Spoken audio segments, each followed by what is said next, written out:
Um grande arro a todos, aqui é o Chay Renato Ribeiro, vou falando de cifras. Então, hoje é dia 2 de fevereiro, dia de Nossa Senhora dos Navegantes para alguns e de Mamãe Iemanjá para outros. Então eu vou compartilhar aqui um rezo, né, do mestre Ale de Maria, então, que é justamente uma homenagem à Rainha das Águas, aí, independente de como você a chama. Então.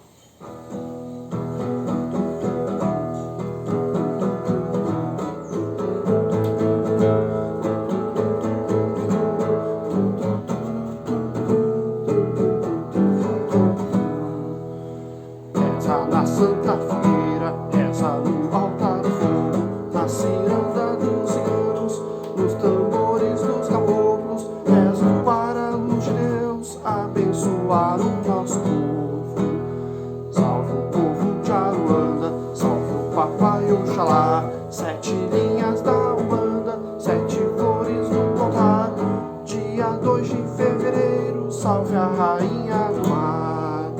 Salve o povo de Aruanda, salve o Papai Oxalá, 7 linhas da Umbanda, 7 flores no altar.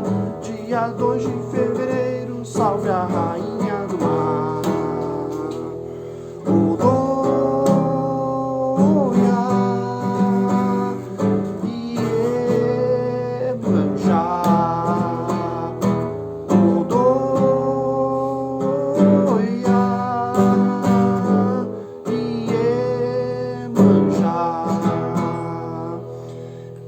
Já chegou na roda, vem trazendo as suas curas, vem regar as nossas flores com seu canto das alturas. Mamãe dança na areia com a sua formosura.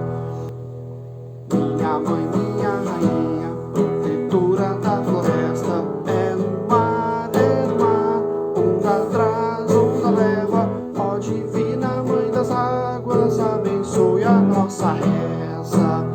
Minha mãe, minha rainha, protetora da floresta, é no mar, onda traz, onda leva. Ó divina mãe das águas, abençoe a nossa reza.